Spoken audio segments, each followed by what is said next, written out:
Welcome viewers, welcome to ITV Gold Tax Tips. My name is AJ Kumar. I'm an accountant, a CPA. This is the time of the year when a lot of us are going out of their way to help charities, to donate money, to donate clothes, donating toys. This tax tip is all about tax deduction. Donating is good, but if you can get some tax benefit out of it, why not? Let's dig in. If you have any cash donation, it's all fair. You need to have a receipt. But any cash donation is a fair donation and you have the right to claim that cash donation on your tax return. Before I give you the next item, please remember, all donations goes on Schedule A as an itemized deduction. What used to happen if you don't own a home? If you have a standard deduction, you are not able to claim charitable contributions. Now, for this year, up to $300 can be claimed above the line even if you are using the standard deduction. You don't have to be itemizing your taxes to deduct. Up to $300, you can always deduct. You still have to have the receipt. And please, when it comes to the receipt, it has to be a contemporaneous receipt. What it means is you have to have the receipt at the time of filing the taxes. You cannot really say, I donated money to the temple. I know the guys. If the need be, I can always get the receipt. That doesn't work. You have to have the receipt at the time of filing the taxes. You need to have the receipt. You need to have the donation proof. But as long as you have the proof of donation, you have the right to deduct up to a maximum of $300 even if you are not itemizing on your taxes. If you're itemizing, then there is no limit anymore. What used to happen, you could donate up to 50% of your total taxable income, total AGI. Under the TCJA, Tax Cut and Jobs Act in 2017, this limit was increased from 50% to 60%. Now for this year only, just because we are going through a very difficult year under COVID-19, IRS, the government has removed that limit. You can donate up to 100% of your total income if you choose to. But if you're not itemizing, then these donations, the contributions do not help on your taxes. From that perspective, government went out of its way to give you some benefit. Up to $300 you can deduct even if you are not itemizing your taxes. Now, what should you be deducting? What should you be donating? Typically, anything that increases in the value. Let's say if you have some heritage, some painting, something very, very old, or appreciated stock, you should donate that to the charity. If you have a stock that you bought, and let's take an example. If you bought the stock for $10, now the value is $100. If you sell the stock first, you have to pay capital gain tax on $90. And then if you donate $100, you have to pay tax on $90, you get the benefit of $100. Instead of selling it and then donating it, you should donate that appreciated stocks that increased in value directly to the charity. Then you are not obligated to pay capital gain taxes and you still get the benefit of $100. You still get the benefit of fair market value.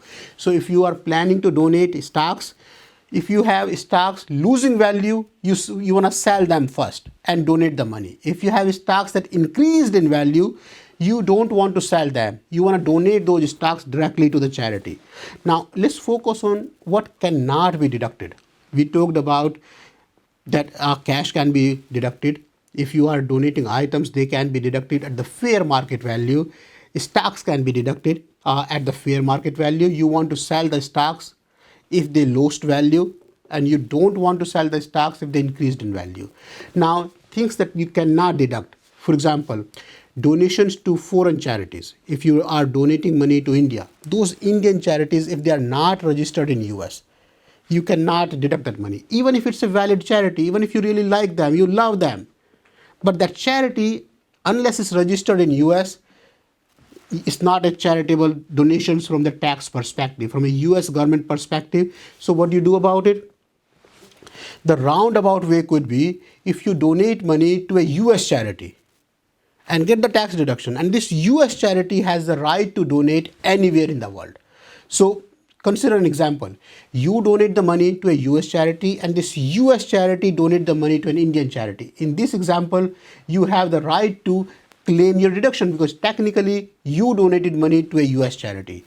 What else you cannot deduct? Blood donation. Blood donation has no value. You cannot deduct anything. It doesn't matter how important you are. Time value of money.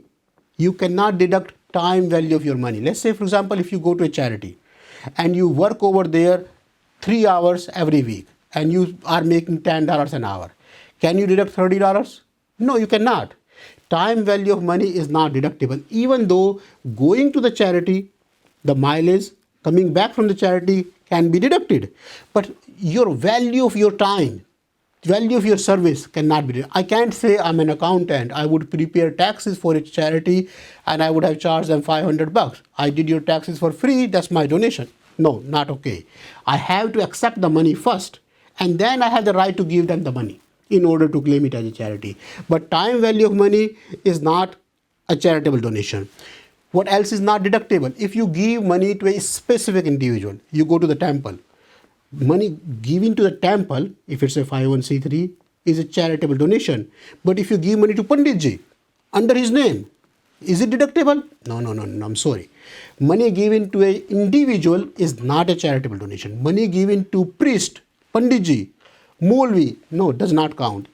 The money has to be given out, the check has to be written out to the organization that is registered as a 501c3. Now let's talk about 501c3 for a second. 501c3 are charitable organization. There is something called 501c6. Let's say, for example, Chamber of Commerce, social clubs. They are all non-for-profit ventures. Housing society, they are non-for-profit venture. So in certain cases, contributions to your networking group, contributions to your social club, contributions to your Chamber of Commerce, they are all called 501c6, not 501c3. Contributions to those kind of organization, even though they are non-for-profit, can be deductible under your business expense, but they are not charitable donations over there. So please remember, the charity must be registered with IRS. IRS has a charity lookup. You can go to Google, you can go to internet, look for the IRS charity, and if a charity is there, you have the right to donate money to any charity for any reason. You have the right to deduct that money. But if the charity is not a US-based charity, you cannot deduct that money. For more information, please check the IRS website. Please check with your accountant, especially if you have larger donation, make sure you have the proper receipt. The receipt again needs to be contemporaneous receipt, needs to be with you in your hand when you are filing the taxes. For more information, please stay tuned. I'll see you next week. Again, my name is AJ Kumar. I'm an accountant, a CPA. Thank you.